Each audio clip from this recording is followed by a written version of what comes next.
Taon po kita. Mga pupunta. Ngayon tayo. Ang ulam namin ay nilubo na sitaw. Pag munggo. Munggo. Kagabi pa niya.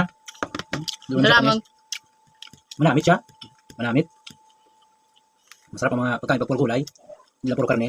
Pero yung mga kabataan ba? Kasi mga kabataan yun sanay sila sa puro karne. Karne ng karne. Kaya pag pinakain mo sila ng nilutong isda, gulay. Parang hindi nila malasahan. Kaya nawalan sila ng gana kumain. Kaya sabi namin ni Mrs. Matuto kayo lagi kumain ng gulay. Kasi nga mahal ng kilo minsan ng karne. Tapos ang gulay kasi maraming benefits.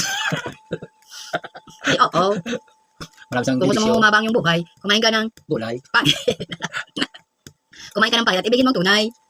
Tama? Daw, kinurni ka naman na kumain ka ng pangit na gulay. Ay, totoo yun. Kapag kumain ka ng gulay, ay hahabang yung buhay. Kaya dapat tayo laging kakain ng gulay. Ang ating ulam sa pananghalian ay gulay. Noong nandun pa ako sa Lilo, sa tiyan ko, ang kinakain namin lagi ulam, pag ganitong tanghali, yung laswa pala, yung ano, Ang karne ay nakakasawa man. yung alubati, tapos, ba yun? Ngayon, alubati, tapos, Ano pa? kalimutan ko yung isang, Yung ginarang na isda. yun, malimit yun doon sa amin sa Lilo, Buginante. Kaya sanay ko kumain ng pagkain ng mga ilonggo. Kung ikukumpara natin sa karne at gulay. Doon ako Sa nakatikim aking gulay. doon ako Aking nakatikim kainin. ng ka na may sabaw, sinabawang langka. Sarap talaga, uy.